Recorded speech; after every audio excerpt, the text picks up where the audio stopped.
We're a group of 26 people laying here in the border for the next day between Belarus and Poland. La seule possibilité de sortir de la Biélorussie, c'est d'entrer en Pologne. Et la seule possibilité de sortir de la Pologne, c'est de rentrer à la Biélorussie. احنا لغينا بين الحدودين كما تشاهدون برد لا يعلمه إلا الله نرجو التعاون معنا. Ces hommes, ces femmes et ces enfants sont coincés en Europe de l'Est,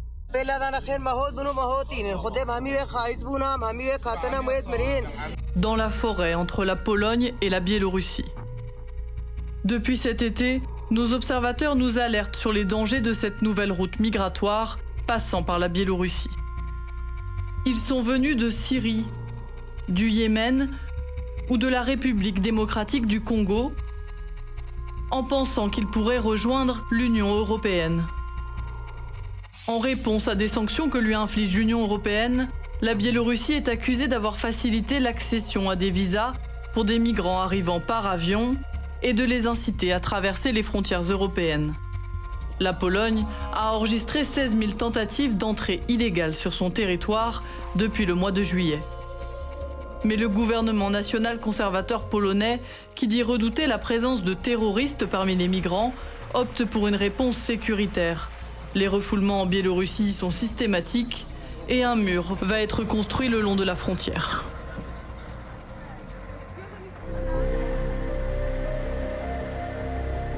Dans la région frontalière de Podlachia, nous avons rendez-vous avec des activistes de la fondation Ocalenia. Ils reçoivent des alertes et les positions géographiques de groupes de migrants se trouvant du côté polonais. Près d'un village, une famille venue du Kurdistan irakien a échappé au contrôle des gardes frontières. Cet homme dit avoir voyagé plus de 7 jours depuis la Biélorussie avec ses enfants, dont il nous donne l'âge. Il y en a un qui a 8 ans, puis 10, 13 et 14 ans. L'une des membres de la fondation Ocalenia leur donne de quoi manger, boire et se réchauffer. Son collègue Piotr explique que la seule chance d'éviter un refoulement à cette famille est de l'aider à mener une demande d'asile. Là, ils vont donner procuration à une personne ici, et cette personne va appeler les gardes-frontières et leur demander de venir ici. Elle va les aider dans leur procédure de demande de protection internationale en Pologne. La protection internationale est réservée aux personnes fuyant des conflits ou des persécutions. Elle implique de vouloir rester en Pologne et d'appeler les gardes-frontières. Nous attendons 2 heures leur arrivée. La nuit est tombée.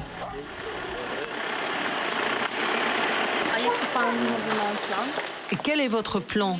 Parce que je suis leur représentante. Un instant, s'il vous plaît. On suit la procédure. D'accord.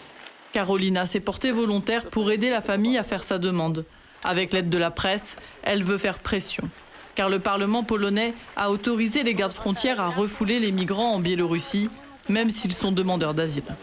Mais moi, vous savez, je voudrais déposer, au nom de ces personnes, de ce monsieur ici dont je suis la représentante. Venez par ici, monsieur. Nous voulons déposer une demande de protection internationale. Qu'est-ce qui va arriver à ces personnes, à ces enfants? Patientez, je vais vous informer. Vous pouvez nous expliquer ce qui se passe? Ils les emmènent à Michalovo, au poste des gardes-frontières. C'est à 15 minutes d'ici.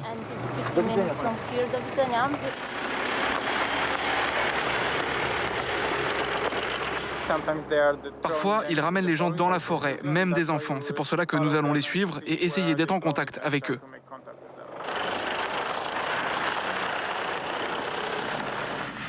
La famille a bien été emmenée à Michalovo, au poste des gardes-frontières, où la négociation continue. Carolina Szymanska, je suis représentante de personnes qui devaient être emmenées ici à Michalovo. Le père et ses 4 enfants dormiront dans ce poste. La famille échappe pour l'instant au renvoi à la frontière, mais les démarches seront encore longues.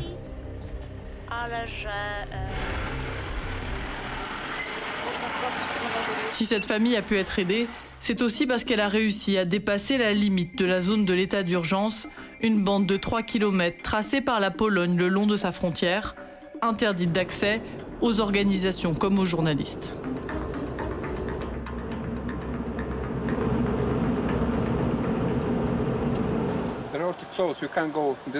Ok. Mais non loin de ce barrage, nous apercevons des voitures de police. Un groupe de 4 personnes a été arrêté. Qui sont ces personnes? Nous ne pouvons rien vous dire.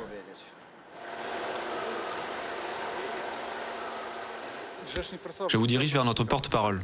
Le numéro est disponible sur Internet. Et vous le savez très bien.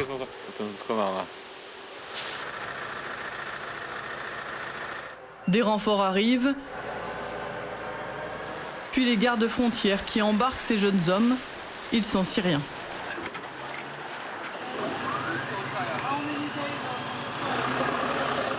Les 4 hommes seront finalement renvoyés en Biélorussie. Des refoulements pourtant contraires au droit international, selon les Nations Unies.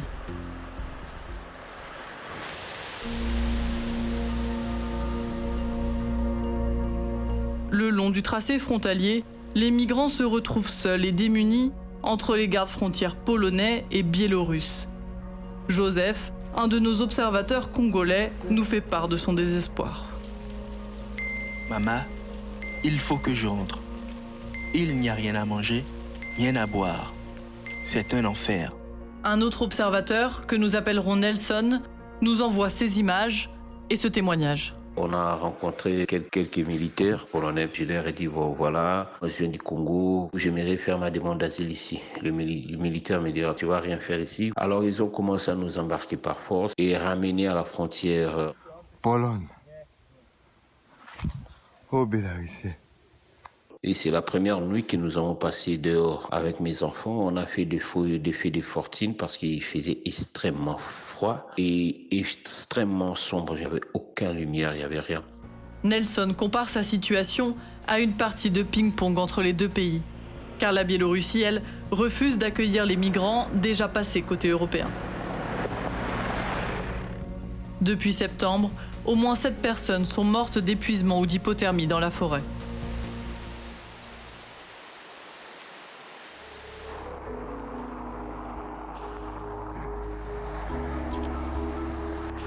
Dans la région frontalière, la petite ville de Michalovo, inquiète à l'approche d'un hiver glacial, a donc mis en place un point d'aide. Comme vous pouvez le voir, nous recevons des vêtements chauds, des blousons, et beaucoup sont pour enfants. Et ça, c'est des choses qui vous ont été ramenées par les habitants de la région ou d'un peu partout en Pologne? Ça vient de toute la Pologne. Cette nuit, il a fait 0 degré. Il fait de plus en plus froid. Nous avons aussi une ambulance s'il y a besoin d'aide médicale. Ce centre est ouvert depuis 4 jours, mais aucun migrant n'y est venu, malgré des affiches accrochées par les pompiers dans la forêt. S'ils viennent ici, nous allons informer les gardes frontières. Parce que vous savez, ils doivent nous dire s'ils veulent demander l'asile ou non. Mais avant cela, au moins, nous pouvons leur donner à manger ou des vêtements. Obligé de déclarer les migrants qui s'arrêteraient à ce point d'aide, la mairie assure que ceux souhaitant demander l'asile seront accompagnés.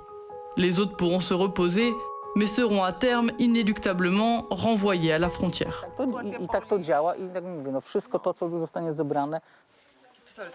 On aimerait savoir. Ça peut sembler bête, mais comment on peut aider? On va prendre les contacts de personnes qui veulent aider. Ce point d'aide montre en tout cas que la situation mobilise des Polonais. Maëva a fait 400 km pour s'y rendre. On a des enfants dans la forêt, il fait froid, il pleuve. C'est impossible ce qui se passe ici. On ne peut pas laisser les gens comme ça dans la forêt. Sa voiture est remplie d'affaires. Elle ira les distribuer auprès des organisations qui interviennent, comme elles le peuvent, auprès des migrants dans la forêt.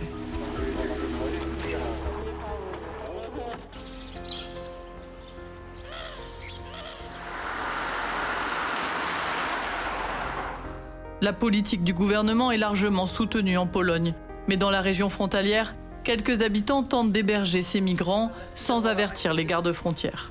Chez une habitante qui a demandé l'anonymat, nous rencontrons Hussein, un jeune Irakien de 20 ans, venu de Bagdad. J'ai marché une journée entière sans chaussures. J'ai marché dans des marécages et je buvais de l'eau sale. Je n'avais plus de chemise, on n'avait plus de vêtements.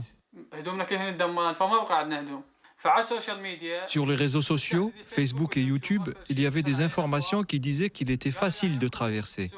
Tu arrives de Minsk à la Pologne et puis tu arrives en Allemagne, dans les pays européens qui sont bien.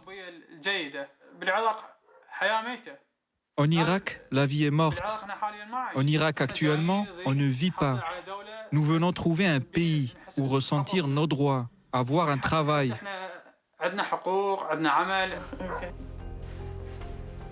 Ce soir, Hussein reprendra la route. Il espère rejoindre Varsovie, puis monter dans un train pour l'Allemagne.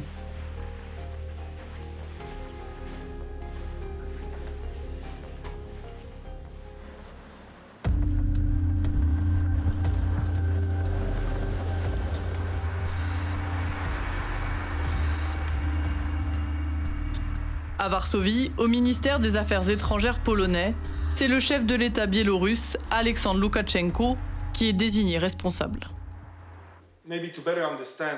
Pour mieux comprendre quel est l'objectif ou quel est le but de Loukachenko, c'est de provoquer une crise à la frontière et de provoquer cette discussion très émotionnelle à ce sujet. Je veux dire que c'est une crise artificielle. Que va-t-il se passer si les migrants continuent de passer la frontière cet hiver ? Ils se trouvent bien sûr dans une situation très délicate et très difficile s'ils passent des nuits et des jours dans la forêt. Mais je suis presque sûr qu'ils connaissaient le risque.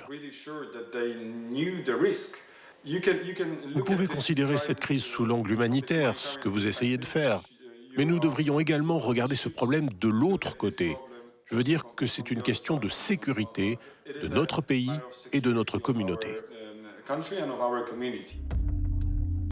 En octobre, la Pologne et 11 autres pays de l'Union européenne ont demandé à Bruxelles de financer la construction de clôtures anti-migrants. La commissaire européenne aux affaires intérieures a fait savoir qu'elle préférait éviter leur financement sur des fonds européens, mais qu'elle ne s'oppose pas à de tels projets.